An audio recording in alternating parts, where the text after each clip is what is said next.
that I have for you. So I was fascinated with this, but as an actor, I didn't have the relationship I wanted. Really, I didn't have the health. I didn't have the money. I didn't have the career I wanted. And I was talking about it. Oh, I can talk about it.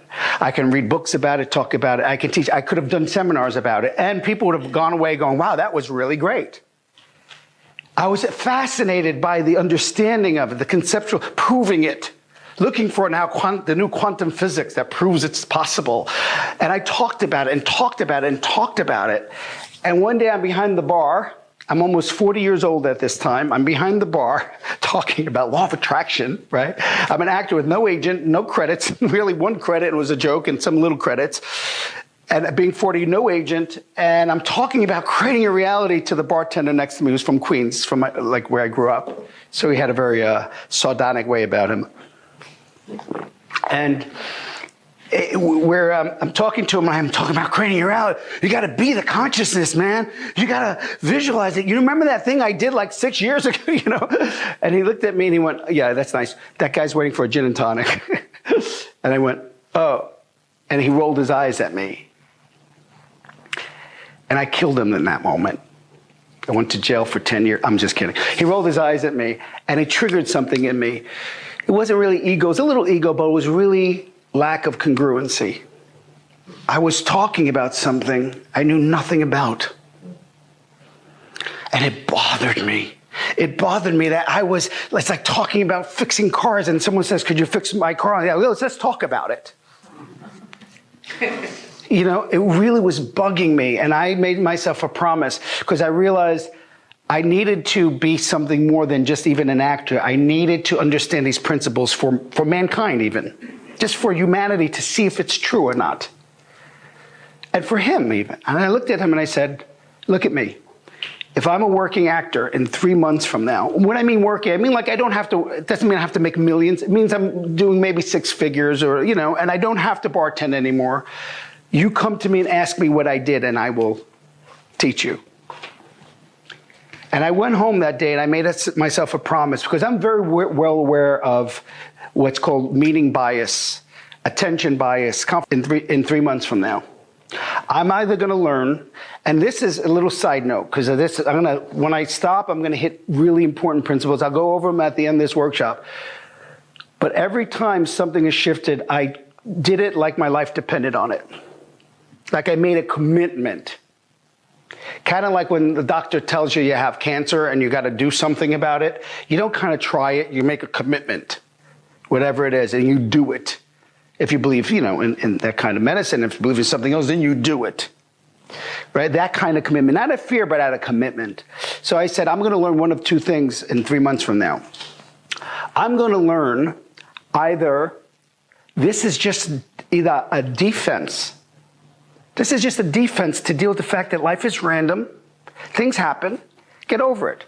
It's just a defense to go, I have some control of my reality. But that's kind of ridiculous because if we didn't, how would we get to the moon or build a skyscraper? So just that thought was kind of silly. But for some reason, I said, I'm going to find out either this is a defense to deal with the fact that life stinks and it just makes us feel better, or I'm going to learn that we're more powerful beyond measure. That's what I'm going to learn in 3 months. So I went home and I knew, so what am I going to do? What's the first thing I need to do? I need to visualize. I need to become the experience. I need to imagine what I want. And you would say, well, you've been imagining for 20 years. I really wasn't imagining what I want. I was just wanting things. I didn't really know what it was. So I sat down to start visualizing, and this is what happened the first day.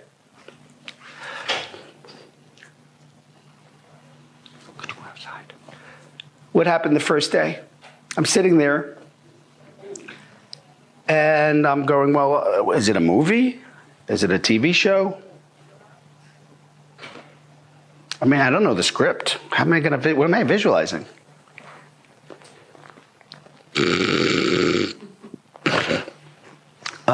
Tomorrow I'll do it.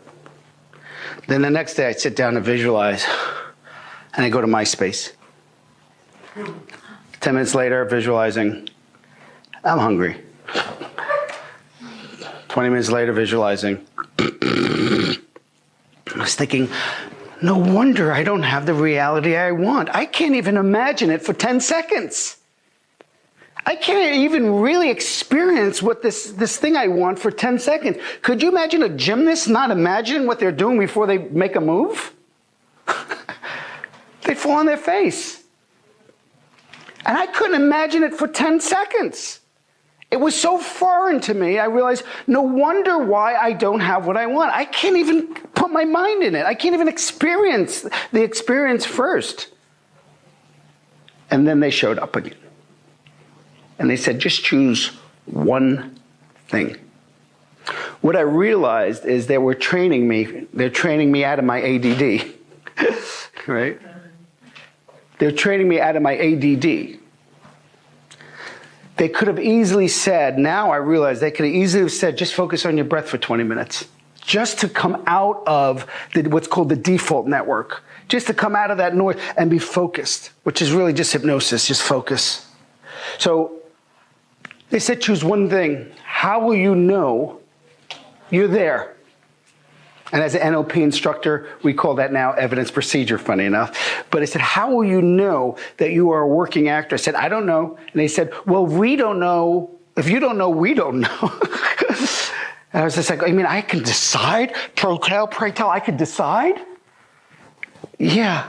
If you're not deciding, who's deciding? Like, for some reason, I didn't have a right to even decide to focus on something that I would like, whether it was going to happen or not. And I said, all right.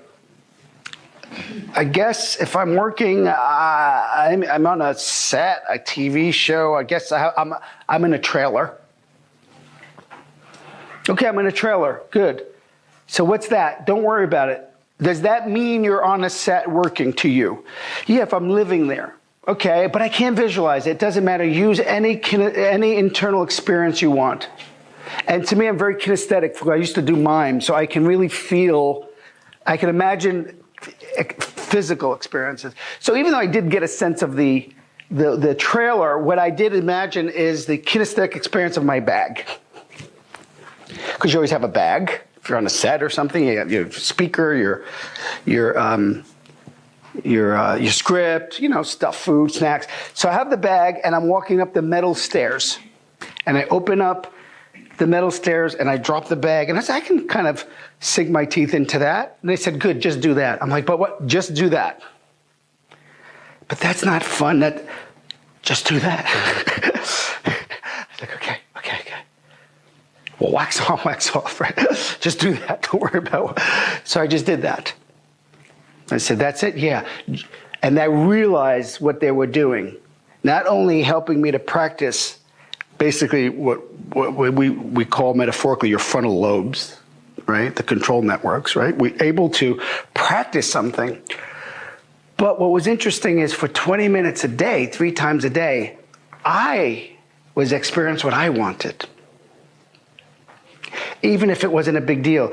I was in charge of placing my awareness on what I would like to place my awareness on, rather than my brain telling me what to put its awareness on, which is, I'm bartending next week I wonder what the boss is going to do. Well, that waitress is really attractive. All this stuff had nothing to do with what I wanted to focus on. It was telling me what to focus on, and now I was finally telling it, no, I'm the boss, mofo. You are the servant. You follow me. And that's what I realized I was practicing, so that's all I did. I mean, for 20 minutes, I would walk up and drop it. Walk up and drop it. Wax on, wax off, no reason. I didn't feel great, but I was enveloping myself in an experience that at least I get to have, whether it ever happens in the world or not. And then one day, after about 10 days, it opens up. Mr. Tabb, we're waiting for you. And a girl, the headset shows up. And I walk out of the trailer, and suddenly a whole world is starting to unfold. I walk out and the trailer, and I'm like, oh, there's more to this. And it's almost like I put a laser into a parallel universe, and now, because I gave it enough time, it started to open up into that universe. And suddenly, after, like I said, at 10 days, 20 minutes a day, 20 minutes a day, 3 times a day, I start walking into it. And suddenly I see the director. And then now they said, now start having fun. So I started hearing the director go, hey, great job yesterday. We saw the dailies, really great stuff. I saw the grips going, hey, how are you doing? Happy to see me. I'm seeing people looking at me a certain way and like wanting me there. And the producers, then all of a sudden I'm seeing the producers looking at the monitor that I just shot something and they have that look like good, we're safe, and then they leave. And then when the DP going like this after you shoot, you know you did well. When the grips like you in television or movies, when the grips go, you know you're doing well because they're very cynical, and they're very cunning and sharp and smart. So they know if you're bullshitting and you're seeing or not. And I started imagining it and starting to build and build and build. And this is what I realize happens when you do this. When you become your future now, when you become it, you actually, and there's actually evidence, it's not great evidence, but it's evidence, it's clinical evidence that shows that you are changing your past by focusing on something now. You actually change what happened yesterday. If I have time, I'll go over the study with you about how people intending something now change what happened yesterday to have that intention happen today with electrons. With real zeros and ones, random event generators, but different story. So, but what I realized is because I was vibrating at a certain frequency, I started feeling like an actor. So now I'm behind the bar. So instead of I'm behind the bar, tomorrow I'm behind the bar in my mind. Next week I am. Yesterday I was. And acting lived up here somewhere. Now I'm behind the bar, but I was on a set yesterday. Tomorrow I'm shooting something else. Before someone just said that was great.